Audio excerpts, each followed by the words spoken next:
అశ్వ సంవత్సరంలో కైలాస యాత్ర Sri Gayatri tours and travels 8977349696.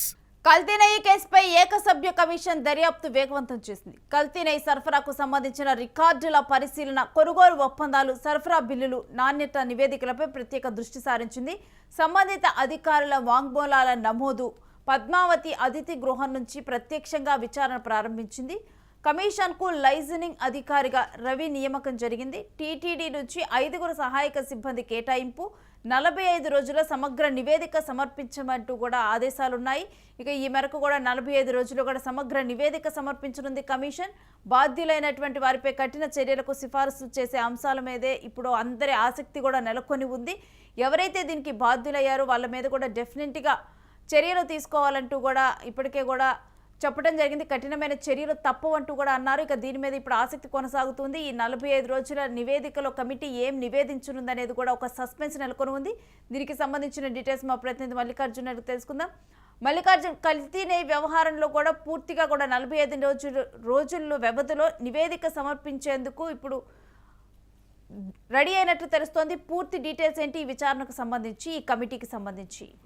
Renusri, Tirumala laddu కల్తీ వ్యవహారం పైన కూడా ఏకసభ్య కమిషన్ ఎవరైతే ఉందో ఆ కమిషన్ రంగంలో దిగిందని చెప్పవచ్చు. ఈ అంశం పైన కూడా ఈ రోజు నుంచి దర్యాప్తు ప్రారంభించారని మనం చెప్పుకోవచ్చు. మనం చూసుకుంటే ముఖ్యంగా రిటైర్డ్ ఐఏఎస్ అధికారి ఎవరైతే ఉన్నారో దినేష్ కుమార్ దీనికి ప్రాతినిధ్యం వహిస్తున్నారని చెప్పవచ్చు. ఈ రోజు ఆయన తిరుమలకు చేరుకొని స్వామివారిని దర్శించుకున్న తర్వాత కూడా అతిథి గృహం నుంచి కూడా ఈయన ఈ ఇన్వెస్టిగేషన్ అంతా కూడా ప్రారంభిస్తున్నారని మనం చెప్పవచ్చు. ముఖ్యంగా దీనికి సంబంధించి కల్తీ వ్యవహారంలో ఇప్పటికే మనం చూసుకుంటే సుప్రీం కోర్టు కూడా ఒక సిట్ ని ఏర్పాటు చేయడం జరిగింది. అయితే నేపథ్యంలో కూడా సిట్ కొన్ని అంశాలను మర్చిపోయింది. ఇందులో విచారణలో కూడా చాలా ఇబ్బందులు ఉన్నాయని చెప్పేసి కూడా కొన్ని అంశాలు బయటికి రాలేదన్న కోణంలో కూడా ఏకసభ్య కమిషన్ ఏర్పాటు చేశారని చెప్పొచ్చు. ఈ నేపథ్యంలో కూడా ఈ నెయ్యి కొనుగోలు ఏ విధంగా జరిగింది, ఈ బిల్స్ ఏ విధంగా ఉన్నాయన్న అంశాలపైన కూడా పూర్తి స్థాయిలో సమగ్రంగా దర్యాప్తు చేసేటువంటి పరిస్థితులు కనిపిస్తున్నాయి. ముఖ్యంగా మనం చూసుకుంటే టీటీడీకి సంబంధించినటువంటి 5 మంది అధికారులు ఎవరైతే ఉన్నారో ఈ 5 మంది అధికారులు కూడా కమిషన్ కి ఏదైతే ఈ విచారణ జరుగుతోంది, విచారణ జరిగే రోజులంతా కూడా ఆయనకు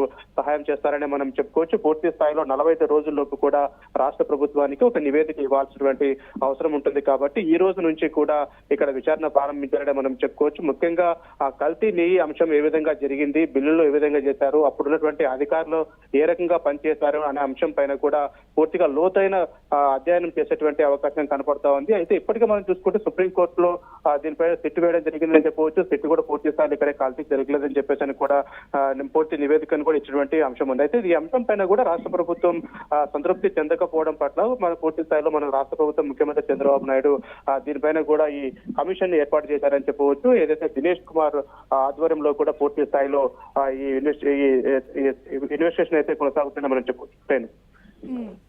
ఇక 45 రోజుల్లో కూడా ఎటువంటి నివేదిక రానుంది అనే దాని మీద కూడా ఆసక్తి నెలకొని ఉంది. ఇక బాధ్యుల మీద కఠినమైన చర్యలు తప్పవంటూ కూడా ఇప్పటికే కూడా ఆదేశాలు ఉన్నాయి. దీని గురించిన అప్డేట్ ఏంటి?